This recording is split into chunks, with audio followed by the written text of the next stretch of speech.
wyjść z ronda na drugim zjeździe.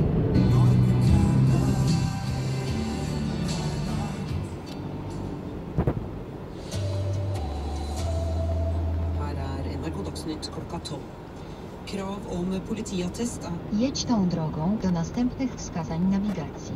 Det mener Redd Barna.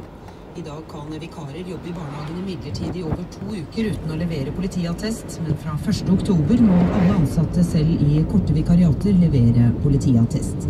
Det er ikke nok, mener leder av Norgesprogrammet i Redd Barna, Janne Rånes.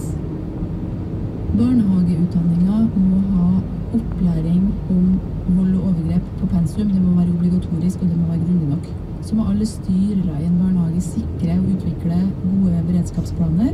Planer viser hva du skal gjøre hvis du er bekymret, hvordan du skal gå frem. I tillegg så må det komme bemanningsnormer som gjør at man ikke er alene med barn i barnehagen.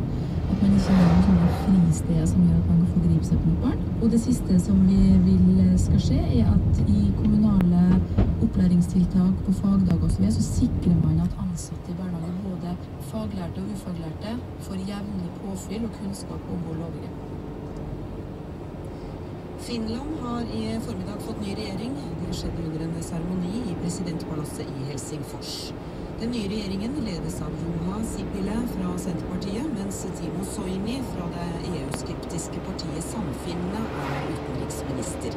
Og det kan bli interessant, sier NRK-korrespondent Morten Jentoft. Til Timo Soini nå blir utenriksminister. Det er det mange som er spent på i Finland. Hva blir konsekvensen av?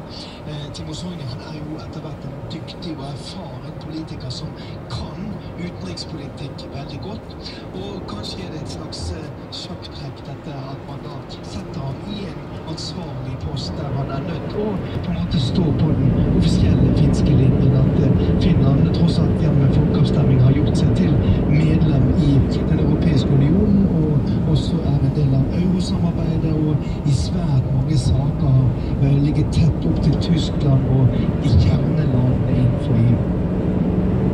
Radioaktivt materiale lekket i dag ut fra en